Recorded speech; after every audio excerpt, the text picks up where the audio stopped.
precisar de alguma coisa, pode vir ter connosco, tá? Bom, vamos então dar início aos trabalhos desta manhã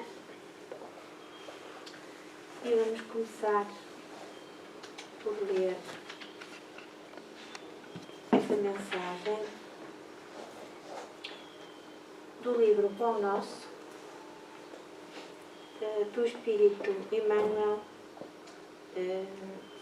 que nos diz: quando orares e quando estiveres orando, perdoai. São palavras de Jesus, segundo Marcos. A sincera atitude da alma na prece não obedece aos movimentos mecânicos vulgares. Nas operações da luta comum, a criatura atende invariavelmente aos automatismos da experiência material que se modifica de maneira imperceptível nos círculos do tempo. Todavia, quando se volta a alma aos santuários divinos do plano superior, através da oração, põe-se a consciência em contacto com o sentido eterno e criador da vida infinita. Examine cada aprendiz as sensações que experimenta em se colocando na posição de rogativa ao alto, compreendendo se lhe faz indispensável a manutenção da paz interna perante as criaturas e quadros circunstanciais do caminho. A mente que ora permanece em movimentação na esfera invisível. As inteligências encarnadas, ainda mesmo quando se não conheçam entre si, na pauta das convenções materiais, comunicam-se através dos ténues fios do desejo manifestado na oração. Em tais instantes, que devemos consagrar exclusivamente à zona mais alta da nossa individualidade, expedimos mensagens, apelos, intenções, projetos e ansiedades que procuram o objetivo adequado. É digno de lástima todo aquele que se utiliza da oportunidade para dilatar a corrente do mal, consciente ou inconscientemente. É por este motivo que Jesus, compreendendo a carência de homens e mulheres isentos de culpa, lançou este expressivo programa de amor a benefício de cada discípulo do Evangelho. E quando estiverdes orando, perdoai.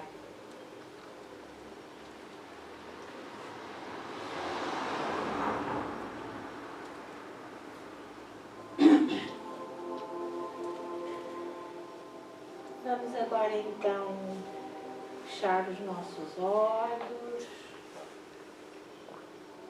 respirar fundo, focar a nossa mente nos planos mais altos da vida.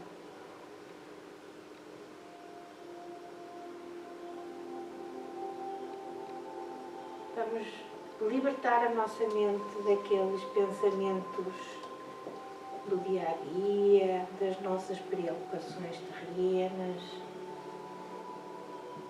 e vamos dedicar estes momentos à comunicação com os planos altos da vida, comunicando com Deus Pai, nosso Criador, agradecendo-lhe esta oportunidade, a oportunidade da vida, desta existência, em que nos foi dado conhecer esta doutrina que nos consola, que nos explica tantos fenómenos que desconhecíamos, mas sobretudo que nos deu a conhecer que o nosso espírito é eterno, que nos é dada a possibilidade de progredirmos passo a passo, com esforço, com disciplina, mas progredirmos sempre até atingirmos a felicidade plena junto do Pai. Agradecemos ao Pai nos ter enviado o nosso querido Mestre, Jesus, nosso modelo, nosso exemplo, que nos deixou todas as orientações para essa progressão até à vida espiritual, até à vida junto do Pai e à felicidade eterna. Nos deu orientações sobre o caminho a tomar, sobre a nossa conduta na terra e na vida espiritual. Pedimos então, Senhor, que ajudes este planeta onde vivemos, que está numa fase de transição e que passa a uma altura muito, muito conturbada, Senhor. Pedimos-te que despertes a consciência de todos os povos, dos seus governantes, sobretudo, para que predominem a fraternidade, o amor ao próximo, e para que assim possamos vencer este obstáculo, este desafio que se nos pôs, esta doença que se espalhou por todo o mundo, Senhor, e que atinge sobretudo aqueles que são mais fracos. Pedimos-te, Senhor, o auxílio para que possamos ajudar sempre, servir com amor e com a caridade que nos ensinaste. Pedimos-te assim, Senhor, também por todos aqueles que sofrem moral e fisicamente, seja no plano da vida terrestre ou no plano espiritual. Pedimos por esses também, por todos. E agora, Senhor, imbuídos deste sentimento de fraternidade e cheios de amor no coração, pedimos-te licença para iniciar estes trabalhos de hoje e pedimos-te que fiques connosco, hoje e todos os dias das nossas vidas. Muito obrigada. Que assim seja.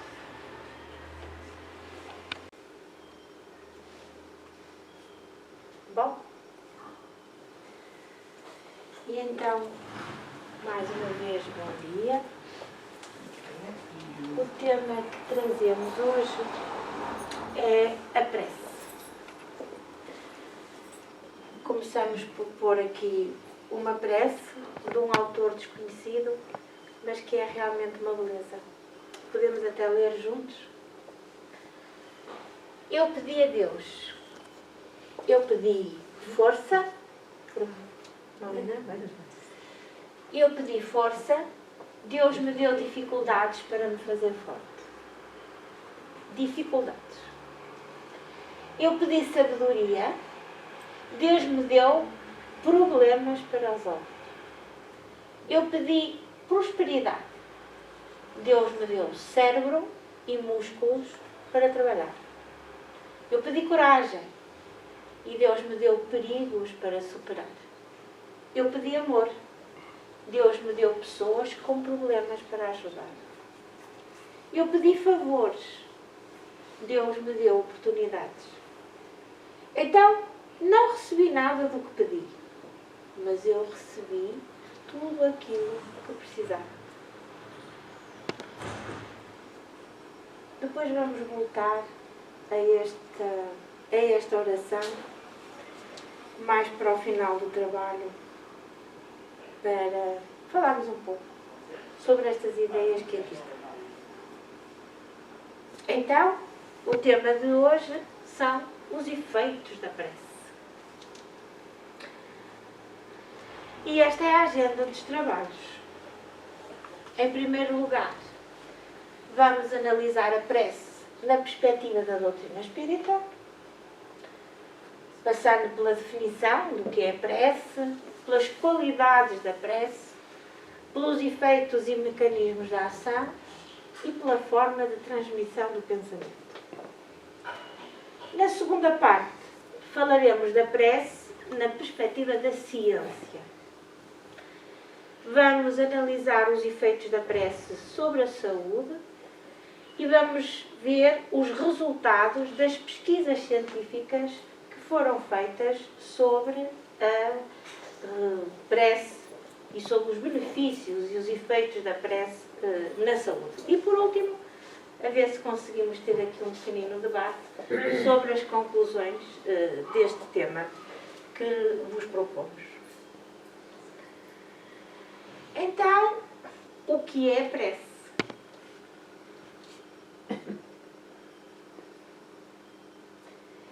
Encontramos diferentes definições de prece e eu vou passar a ler convosco. A prece ou oração é uma forma de nos comunicarmos com Deus e com os planos mais altos da vida. É um ato íntimo em que levamos o nosso pensamento para que possamos entrar em comunhão com Deus. E temos ainda que a prece é um exercício da espiritualidade. É a forma pela qual, através do pensamento, expresso ou não em palavras, a criatura se liga ao Criador.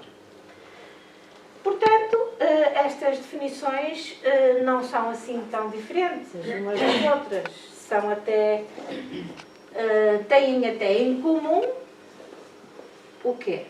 A comunicação da criatura com o Pai, com Deus, com o Criador.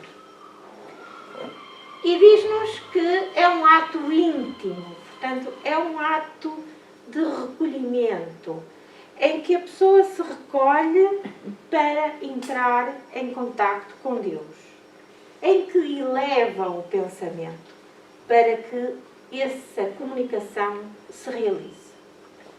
E por isso diz que a prece é o exercício da espiritualidade. Portanto, é quando o nosso espírito se liberta, como há um bocado pedimos no início da prece, se liberta dos problemas do dia-a-dia e se foca, se concentra nessa comunicação com Deus. E diz-nos que é através do pensamento, dizendo que pode ser ou não expresso em palavras. Portanto, já temos aqui muitos temas, afloramos aqui já muitos temas da prece que vamos desenvolver a seguir.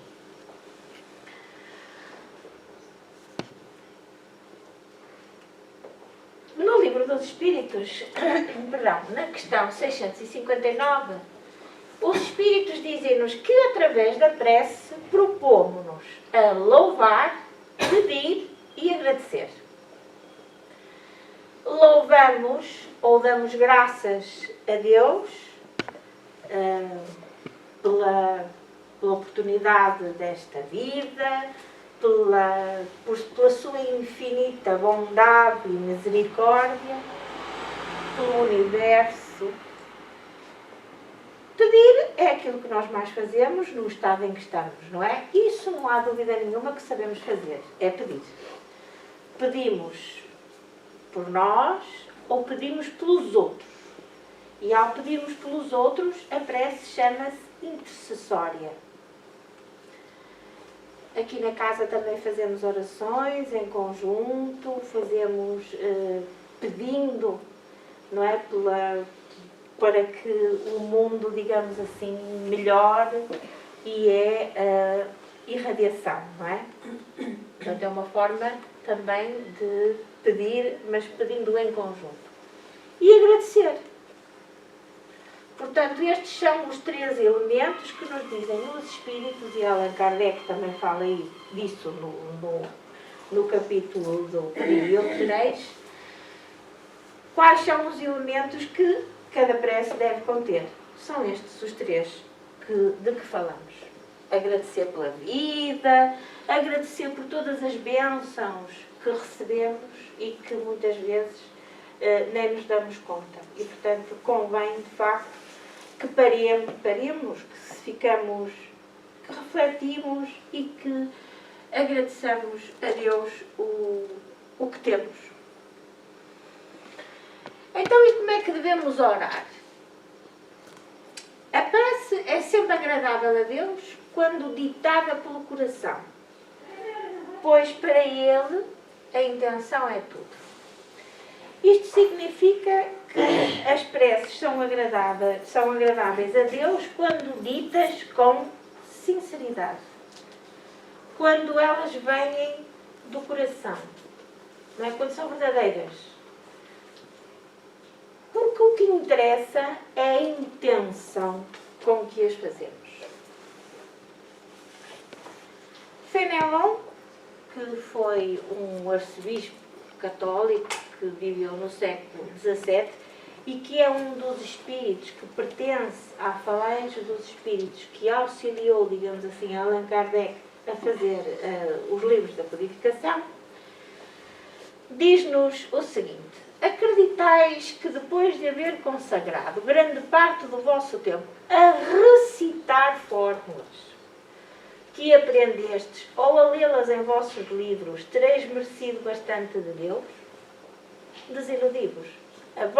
A boa prece é de parte do coração. Portanto, ele aqui é muito claro no que diz respeito à forma como devemos orar. Portanto, o recitar de fórmulas que memorizamos e que aprendemos e que muitas vezes são destituídas da autenticidade, não são agradáveis a Deus. Deus prefere que sejamos nós próprios, com as nossas palavras, ou não, apenas com os nossos pensamentos, desde que eles sejam sinceros, que exprimam a nossa sinceridade. Mas continuemos. Diz-nos o instrutor de André Luiz no livro Missionários da Luz: a prece não é movimento mecânico dos lábios, nem disco de fácil repetição no aparelho da mente. Portanto, reforça a ideia anterior de que não são fórmulas recitadas, memorizadas, que são agradáveis a Deus. Então, quem de facto nos ensina a orar é o nosso Mestre Jesus. Vamos analisar as palavras de Jesus segundo São Mateus. Quando quiserdes orar, entrai para o vosso quarto e, fechada a porta, orai a vosso Pai em secreto. E vosso Pai, que vê o que se passa em secreto, vos dará a recompensa. Vamos então analisar estas palavras. Quando quiserdes orar, entrai para o vosso quarto. Isto faz-nos logo pensar no recolhimento que será necessário para que possamos então elevar o nosso pensamento e assim comunicar com o Divino. E fechada a porta, portanto, sem nos pormos em evidência, ficamos a sós, porque isto é um ato íntimo, a oração, como se dizia no primeiro slide relativo à definição de preces. É um ato íntimo, é entre nós e o Criador. Orai a vosso Pai em secreto, portanto com recolhimento, e vosso Pai, que vê o que se passa em secreto, vos dará a recompensa. Vamos passar à segunda frase. Não cuideis de pedir muito nas vossas preces, como fazem os pagãos, os quais quais imaginam que pela multiplicidade das palavras é que serão atendidos. Não vos torneis semelhantes a eles, porque o vosso Pai sabe do que tendes necessidade antes do que lhe passais. Portanto, aqui é-nos dito que não é a multiplicidade das palavras. Interpretaremos esta multiplicidade das palavras como o uso de palavras rebuscadas, uso de palavras complexas, figuras de estilo elaboradas. Não é isso que interessa. Porque se assim fosse, só as pessoas eruditas é que se podiam comunicar com Deus através da oração. E isso não é, de maneira nenhuma, aquilo que a doutrina cristã nos ensina, não é? Mas então, por outro lado, queria-vos chamar a atenção para outra situação. É que Jesus, quando veio à Terra, havia aqueles judeus, doutores da lei, os fariseus. E os fariseus eram, como nós sabemos, um povo judeu, mas um grupo da sociedade muito erudito, muito conhecedor das leis, muito conhecedor da religião. E então, no Evangelho existe uma parábola muito interessante que nos fala de que um fariseu e um publicano dirigiram-se para o templo e para orar. Então, o fariseu colocou-se no meio do templo e foi agradeceu em voz alta a Deus e muito obrigada, Senhor, por eu não ser como aqueles que são ladrões, como aqueles que são adúlteros. E, portanto, enquanto que o publicano encostou-se lá um cantinho do templo e nem ousou levantar os olhos aos céus e só pedia a Deus que o perdoasse das suas faltas e que tivesse piedade dele. Portanto, quem acham que saiu do templo perdoado? Foi sem dúvida o publicano, não é? Porque enquanto que o fariseu tinha aquela atitude de vaidade e de orgulho, o publicano tinha uma atitude de humildade que é, de facto, a atitude correta quando nos dirigimos a seres tão superiores espiritualmente, como são os bons espíritos e Deus, então. Portanto, não é a erudição, nem o uso de frases muito complicadas que interessa. Até porque Deus sabe daquilo que temos necessidade. Deus sabe aquilo que lhe vamos pedir.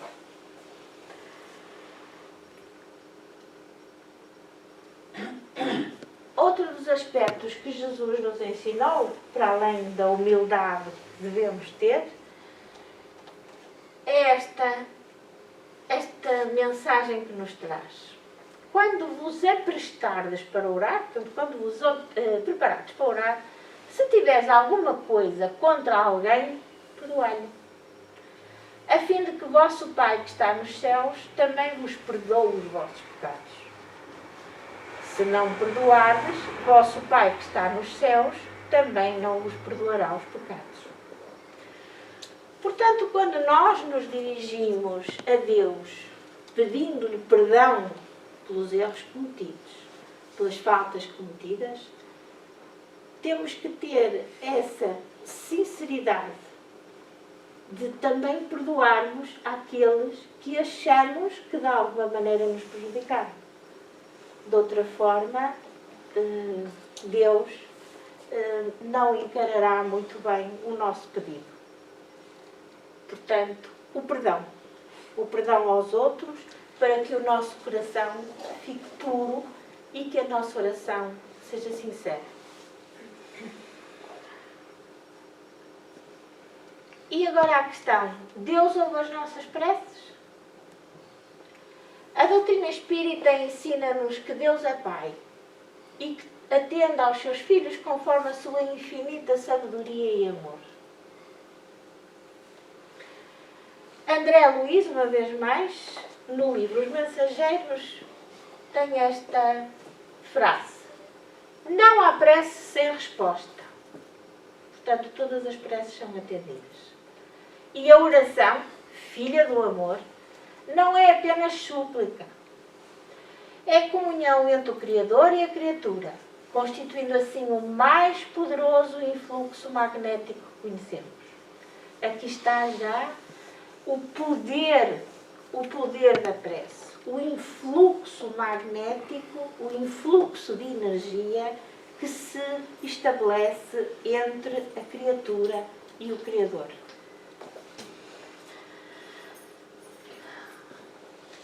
As respostas da providência divina nem sempre são aquelas determinadas pela nossa vontade, mas sim pela sua sabedoria. O que é que isto significa? Que nem sempre o que pedimos é o melhor para nós. Pedimos o que queremos e Deus nos dá o que precisamos. Remeto-vos para aquela prece que lemos em conjunto e pergunto-vos se isto também não acontece na Terra. Nós, como pais com experiência, como pais já com conhecimentos, damos tudo aquilo que os nossos filhos, às vezes de uma forma leviana, nos pedem? Ou damos apenas aquilo que achamos que é o melhor para eles? Não é assim?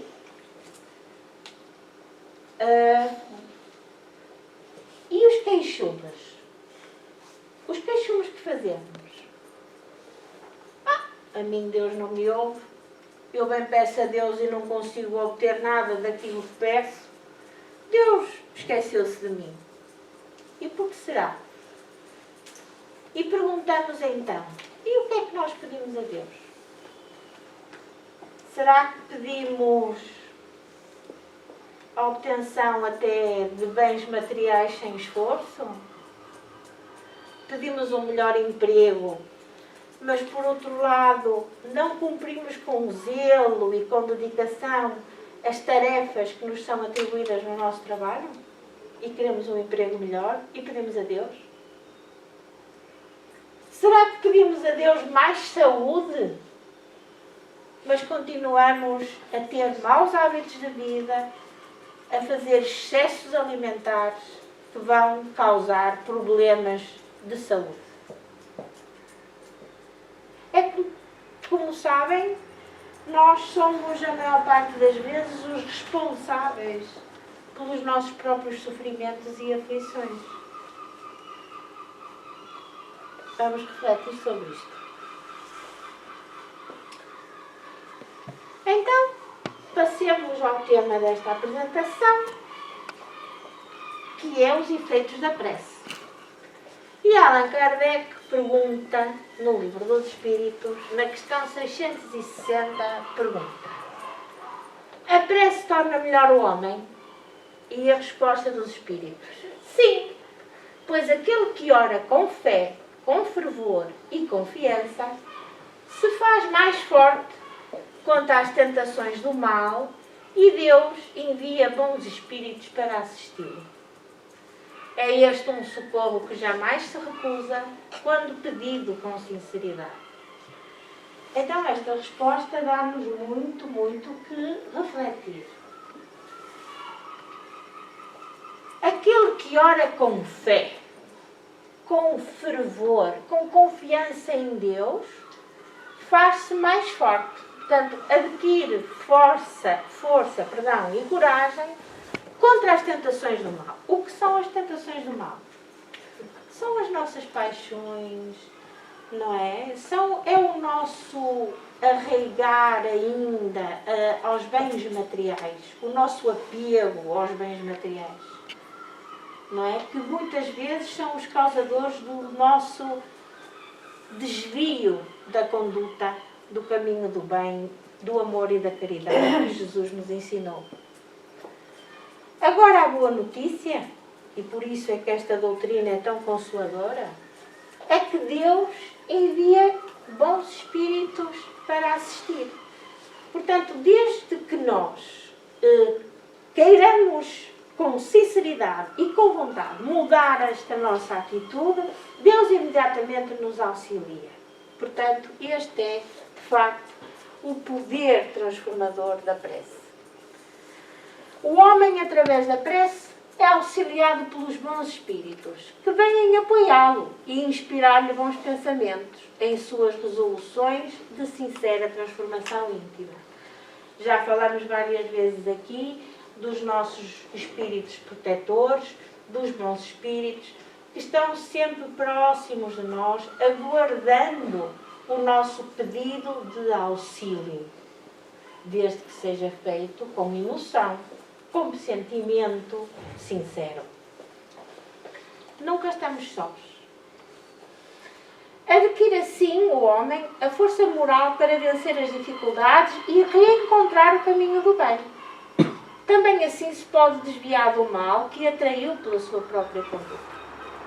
Portanto, podemos já tirar aqui a conclusão de que o primeiro a beneficiar da prece é aquele que a faz. Vejamos o que nos diz André Luiz nos Missionários da Luz, o instrutor, agora não me lembro do nome, Clemêncio. Obrigada. A oração, elevando o nível mental da criatura, confiante e crente no divino poder, favorece o intercâmbio entre as duas esferas e facilita a nossa tarefa de auxílio fraternal. Portanto, isto é a visão do ponto de vista do espiritual, dos espíritos benfeitores que nos querem ajudar e que estão lá a torcer por nós e que estão à espera que sejamos nós a tomar a iniciativa de lhes pedir auxílio. E reparem, imensos exércitos de trabalhadores desencarnados se movimentam em toda a parte em nome do nosso Pai. Vejam só o poder que a prece sincera, vinda do coração, tem sobre a espiritualidade. E que de facto nunca estamos sozinhos. E que temos sempre espíritos para nos amparar e auxiliar, assim o queiramos. O efeito da prece não depende nem das palavras, nem do lugar, nem do momento em que é feita. Pode-se orar em qualquer parte, a qualquer hora, só ou acompanhado. Interessa é termos estas virtudes. É orarmos com fé, com fervor, com sinceridade, com humildade, com intenção e com vontade. É claro que as preces em conjunto são poderosíssimas, desde que o propósito seja o mesmo, não é? O propósito de auxiliar do bem, da caridade para com o próximo. Então, vamos agora ver como é que explica a doutrina espírita a ação da prece. Diz-nos Allan Kardec que o poder da prece está no pensamento que lhe está associado. Portanto, neste momento já ninguém tem dúvidas que é o pensamento e não as palavras. Certo? E o Espiritismo explica o mecanismo da ação da prece ao esclarecer a forma de transmissão do pensamento. E diz-nos que o pensamento é uma forma de matéria semelhante a uma onda eletromagnética que é produzida pela mente e lançada no fluido cósmico universal. Então, para percebermos melhor o que é uma onda eletromagnética, vamos aqui só dar alguma explicação da física, que é realmente a ciência que nós conhecemos e que explica os fenómenos da natureza. Mas há muitos conhecimentos que nós, homens, temos. E então, a física diz-nos que uma onda é um fluxo energético, ou seja, é um movimento de energia, que se propaga através do espaço ou de um outro meio, sólido, líquido, gasoso, a uma determinada velocidade. As ondas eletromagnéticas resultam da combinação de dois campos, de um campo magnético e de um campo elétrico. Portanto, e há aqui o tal movimento energético que se desloca de um campo para o outro, criando uma onda eletromagnética. De que temos, por exemplo, a luz, as ondas de rádio, as ondas de raio-x, os raios gama, etc.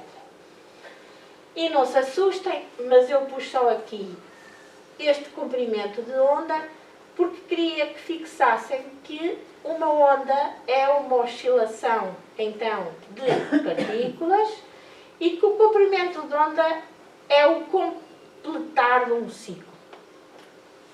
E que a frequência é exatamente o número de ciclos por unidade de tempo. E ficamos por aqui. Mas eu tinha que dar estas explicações para que depois pudéssemos perceber melhor o que vem a seguir. Então, como dissemos logo no início, a transmissão do pensamento é a forma como a doutrina espírita explica a ação da prece. Isto já são palavras de Allan Kardec, que nos diz que nós estamos mergulhados no fluido universal, que preenche o espaço. Portanto, nada de vácuo. O vácuo não existe. Esse fluido é o veículo do pensamento. É onde o pensamento se desloca. E Allan Kardec, para que nós percebamos melhor o que é isto, diz-nos e compara a transmissão do pensamento com o som. Ora, vejam. Esse fluido, portanto o fluido universal, é o veículo do pensamento, como o ar é o veículo do som. Com a diferença de que as vibrações do ar são delimitadas, enquanto que as do fluido universal se ampliam ao infinito. Ou seja, eu bato aqui palmas, ouvem as palmas ali ao fundo da sala, mas já não as ouvem lá fora na rua. Portanto, o som propaga-se pelo ar, mas é limitada a sua propagação. Enquanto que o pensamento não. E nós podemos pensar em alguém, até que algum ser nosso amigo, querido, que esteja do outro lado do mundo, que tenha emigrado, e se pensarmos com força, com vontade, conseguimos atingi-lo. E muitas vezes somos até surpreendidos porque aquele ser em quem estamos a pensar manda-nos uma mensagem ou telefona-nos. Acho que isso já aconteceu quase toda a gente que aqui está. O que é maravilhoso, não é? Dirigindo o pensamento para algum ser, na Terra ou no espaço, desencarnado para desencarnado ou vice-versa, uma corrente fluídica estabelece entre um e outro, transmitindo de um para o outro o pensamento, tal como o ar transmite o som. Estão-me a seguir? Têm alguma dúvida? Então continuamos. A energia dessa corrente fluídica que se estabelece entre os dois seres é diretamente proporcional à força do pensamento e à vontade. Ou seja, quanto maior, quanto mais vontade, mais força nós colocarmos no pensamento, maior a energia e, portanto, maior a possibilidade de o outro, a quem se dirige o nosso pensamento, o receber. É assim que a prece é ouvida pelos espíritos, onde quer que eles se encontrem. É assim que os espíritos se comunicam entre si e que nos transmitem as suas inspirações e que as relações entre encarnados se estabelecem à distância. Certo? É maravilhoso. E então daqui temos ainda a explicação da transmissão do pensamento no livro de Mecanismos da Mediunidade, em que Allan Kardec, em que André Luiz compara o pensamento com as tais ondas eletromagnéticas. E então fala, sobretudo, no tipo de ondas de acordo com o tal comprimento de onda. Portanto, era aquele ciclo completo da onda, não é? Da crista e do vale. E então, se esse comprimento for longo, significa que o alcance é curto. E, portanto, estes pensamentos com um comprimento de onda longo e de curto alcance são aqueles pensamentos comuns do nosso dia-a-dia. O que é que eu vou fazer hoje para o jantar? Será que amanhã está a chover? Ponho a roupa a secar ou não? Vou buscar os meus filhos? Percebem? Agora, com pensamentos que têm um comprimento de onda médio, portanto que já não é tão longo, é mais curto, e cuja frequência é mais alta, porque a tal frequência é inversa ao comprimento de onda, então têm um alcance maior. E correspondem a quê? Àqueles estados de meditação e de reflexão. Comprimentos de onda curtos têm uma frequência mais elevada, atingem distâncias maiores. E quem é que vão atingir? Exatamente os seres e os espíritos mais elevados.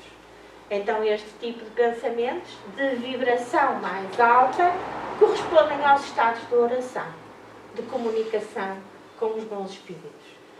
E André Luiz ainda nos fala de outro tipo de ondas, que são as super, ultra curtas, que nós nem sequer ainda sabemos o que é. Desconhecemos isso na Terra. Não é ainda conhecido. E, portanto, ele diz que são as expressões das legiões angélicas. Portanto, são pensamentos com uma vibração de tal maneira alta que nós nem sequer conseguimos percebê-los, entendê-los ou captá-los. Então agora chegou a segunda parte da nossa apresentação. E se me dá licença, eu vou beber um bocadinho de água, porque esta máscara...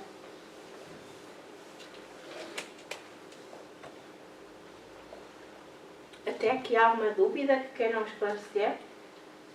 Muito obrigada. Vamos continuar então. Vamos agora abordar a prece sob o ponto de vista da ciência. A prece tem sido usada desde os primórdios da criação como um instrumento de cura.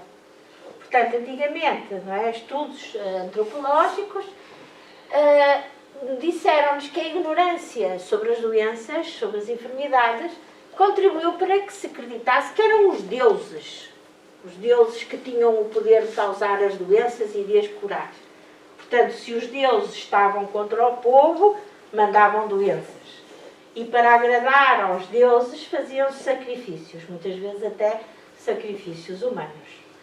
Esta imagem que aqui está é a imagem de Imhotep, que foi o primeiro médico conhecido e que viveu 3.000 anos antes de Cristo no Egito. Era sacerdote.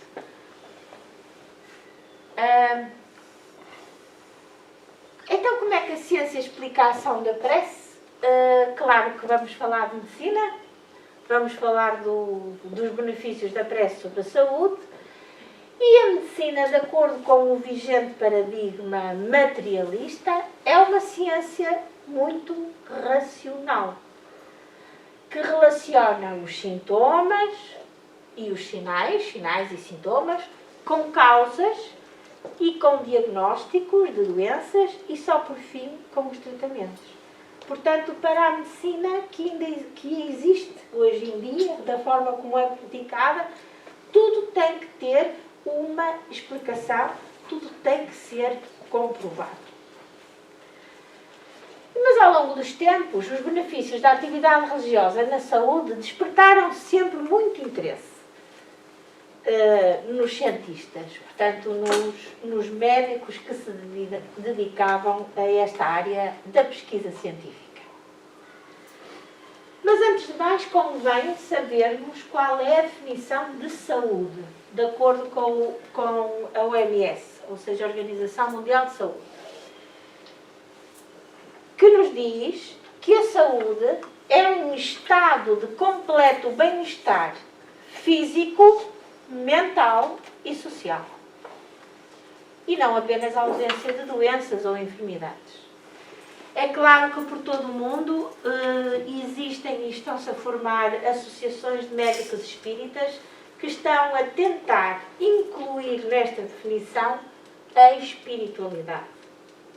E então a nossa proposta era que saúde fosse um estado de completo bem-estar físico, mental, espiritual e social.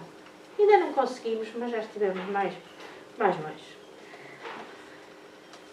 Foi em 1872 que este cientista inglês, Sir Francis Galton, realizou o primeiro estudo sobre os benefícios da atividade religiosa na saúde. E com isto ele fez uma verdadeira revolução no meio científico.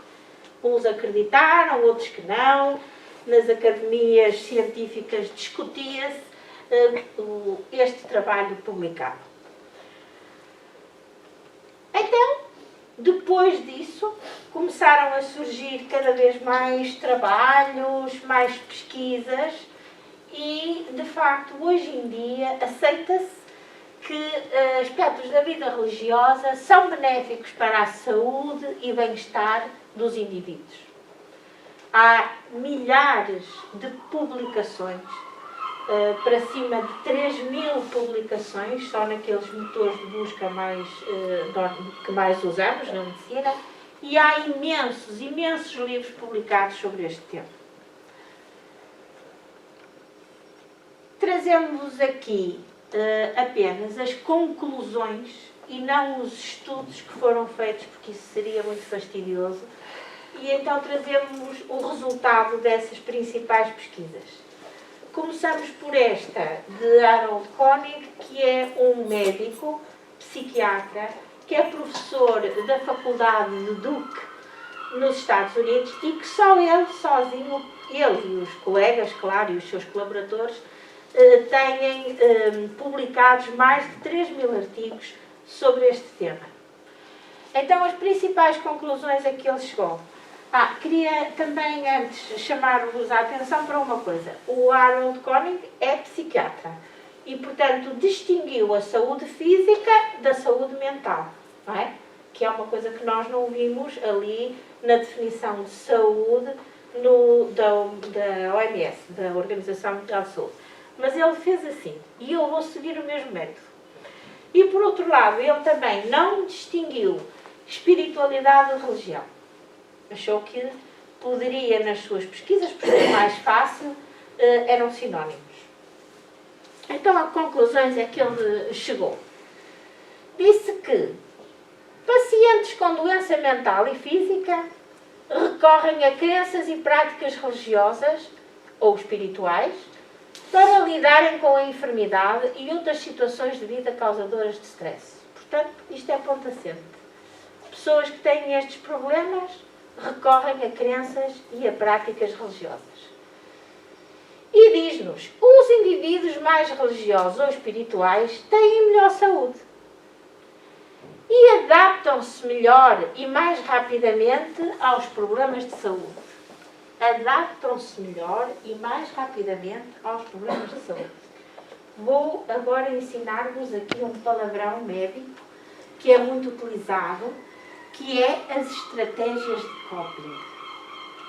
Do ponto de vista da psicologia, diz-se que são estratégias de coping, ou seja, são formas de lidar com situações adversas. Neste caso, os problemas de saúde. Isto foi só uma curiosidade. Os benefícios das crenças e práticas religiosas ou espirituais têm grande impacto na saúde. Portanto, isto são resultados de pesquisas que este senhor professor fez. Diminuem os fatores de risco. Portanto, têm uma ação direta na prevenção das doenças. E é para este caminho que a medicina caminha. Caminha cada vez mais na prevenção. Responsabiliza cada vez mais os doentes pelas doenças. E vocês estão a assistir a isso agora com a pandemia Covid.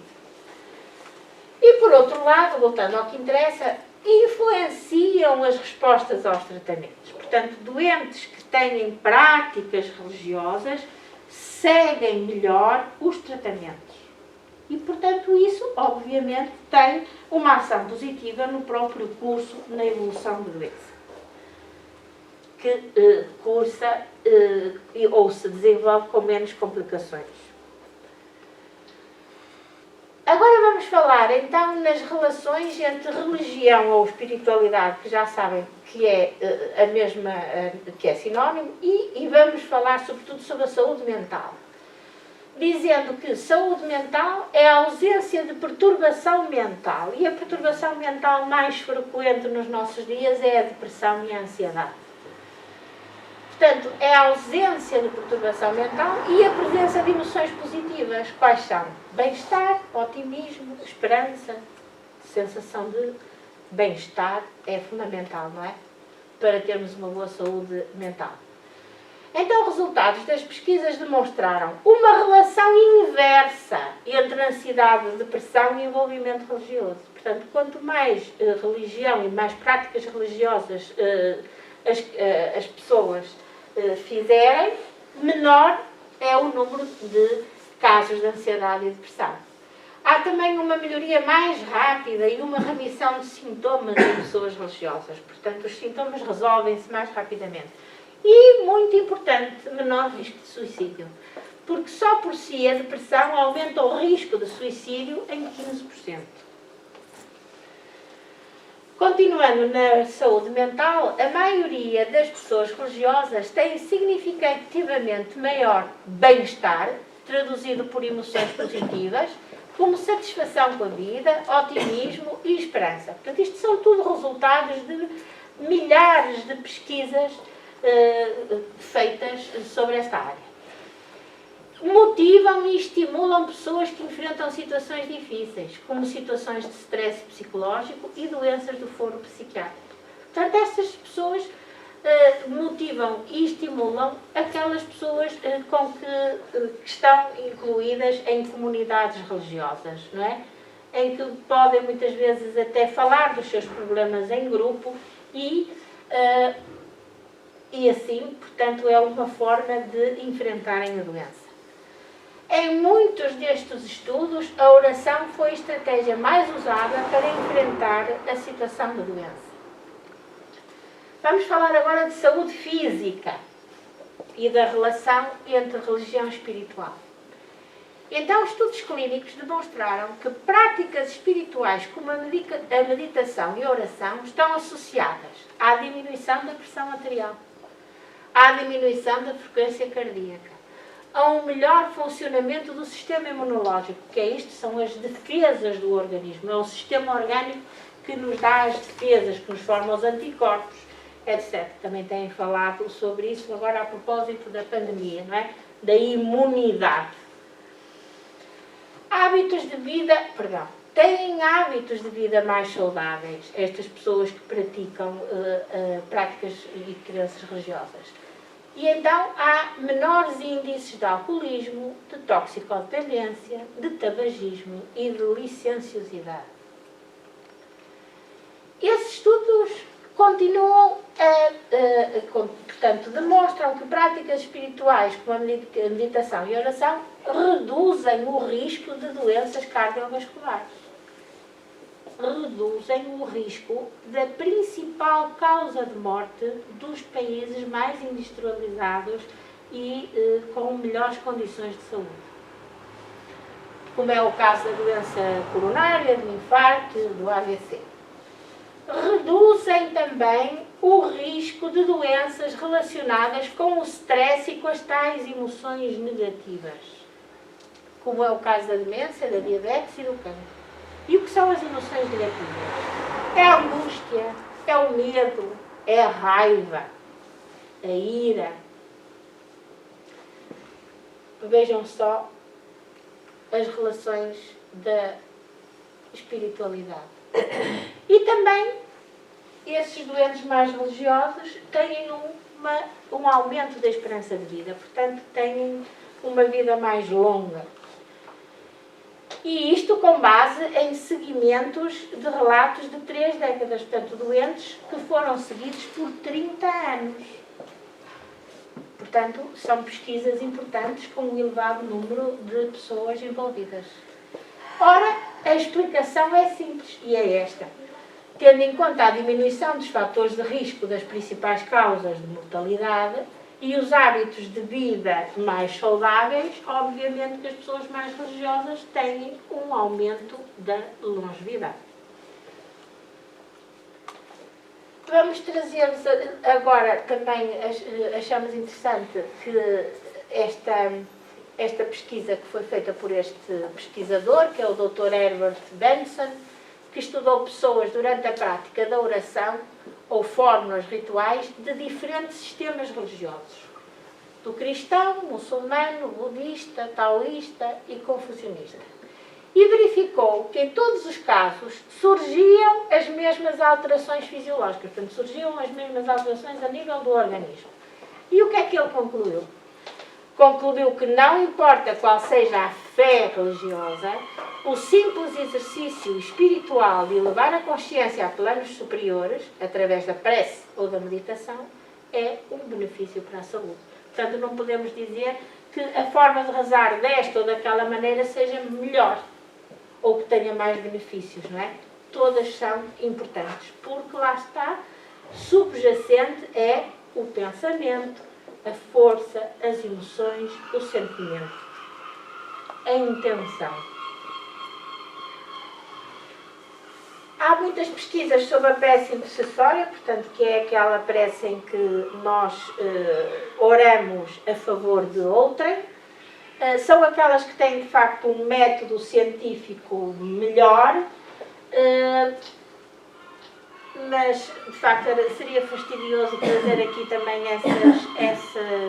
todas essas pesquisas que foram feitas em imensos tipos de doenças diferentes, desde a sida, o cancro, até problemas de gravidez, de infertilidade, em traumatismos, pessoas que ficaram em coma, não é? Há imensos trabalhos sobre grupos de doentes que estão, por exemplo, internados numa unidade de cuidados intensivos e que têm cá fora pessoas que todos os dias oram por elas, sem sequer as conhecerem.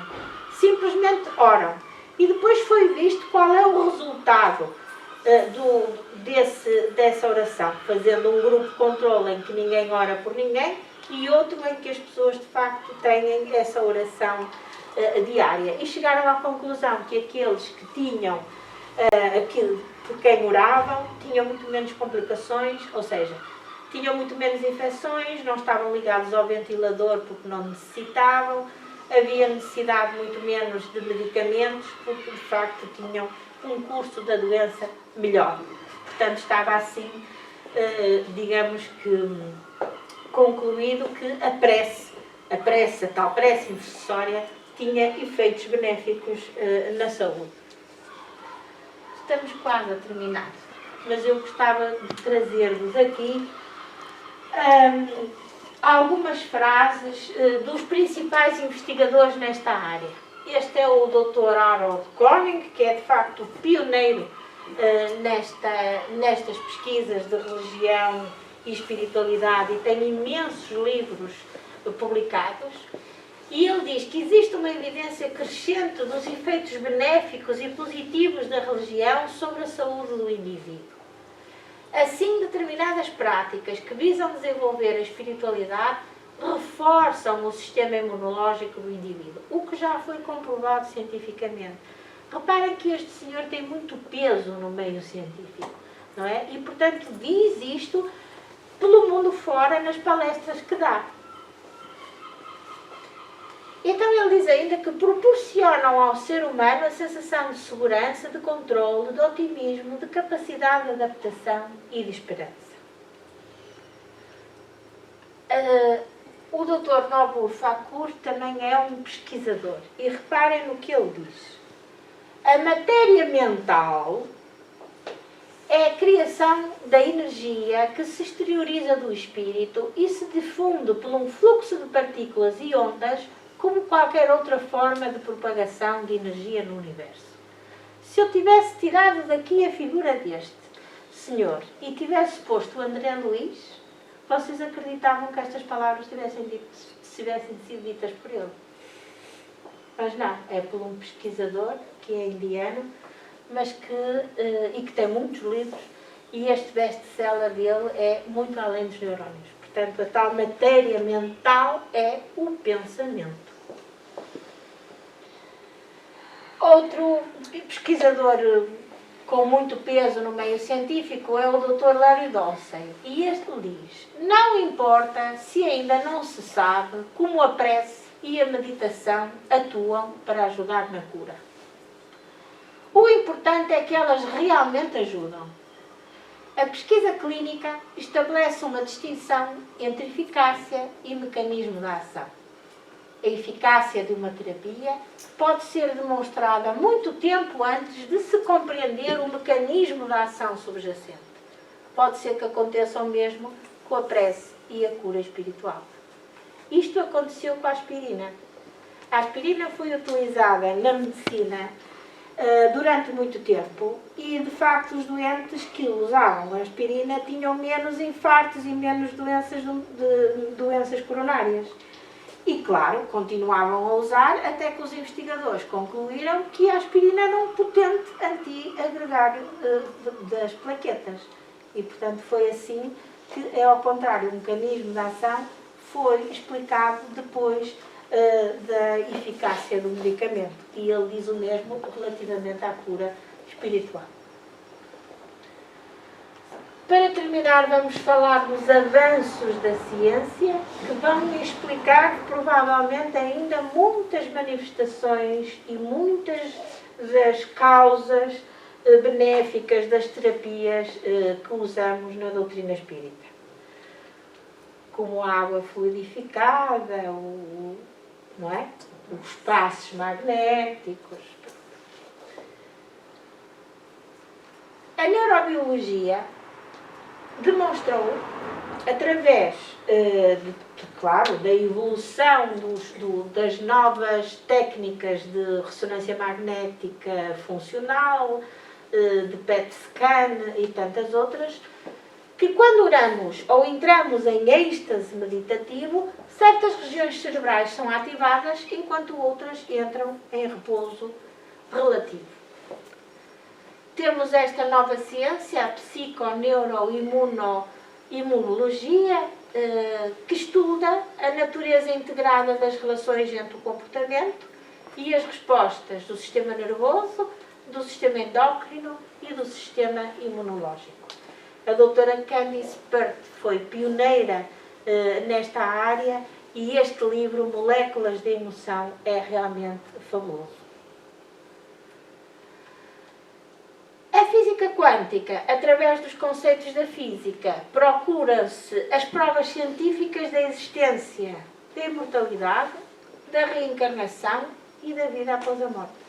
Há muitos pesquisadores nesta área, que é realmente a área que melhor nos poderá explicar todas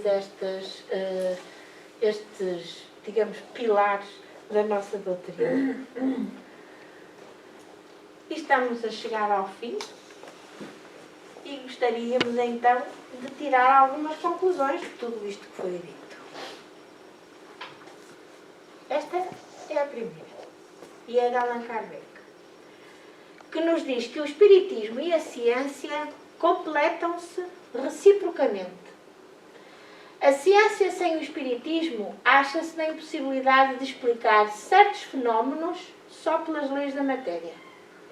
E ao espiritismo sem a ciência faltariam apoio e controle. Então, podemos concluir que, de facto, a prece é um instrumento poderoso. E disso nós, espíritas, já não temos qualquer dúvida. É um instrumento poderoso que nos transforma moralmente. E é também um instrumento poderoso porque, ao transformarmos-nos moralmente, ao melhorarmos e evoluirmos do ponto de vista espiritual, isso tem reflexo na nossa saúde. E, portanto, a nossa saúde e as doenças desaparecem. E nós disso já sabíamos. Porque, de facto, os espíritos superiores, que vivem em mundos de vibração mais elevada, de pensamentos mais altos, mais relacionados com uma espiritualidade elevada, mais próximos de Deus, não precisam de doenças. Não é? Não precisam de doenças nem de sofrimentos para despertarem a sua consciência para o amor e para a caridade. Seja o que for que peçais na prece, querendo que o obtereis e concedido vos será o que pedirdes. E assim terminamos a nossa apresentação. Não sei se querem dizer alguma coisa, se têm alguma dúvida. Uma vez agradecemos a vossa participação e vamos então agora serenar as nossas mentes e levar o nosso pensamento, levá-lo até às esferas espirituais mais elevadas e agradecer à espiritualidade superior todos os conhecimentos que adquirimos para que possamos pô-los em prática no nosso dia a dia, no nosso trabalho, nas relações com os nossos familiares, nas relações com os nossos amigos, servindo assim de exemplo para que a evolução espiritual se cumpra, tal como Deus, nosso Pai Criador, assim nos fez, simples e ignorantes, para que através das várias reencarnações pudéssemos nos transformar moral e intelectualmente e evoluir sempre,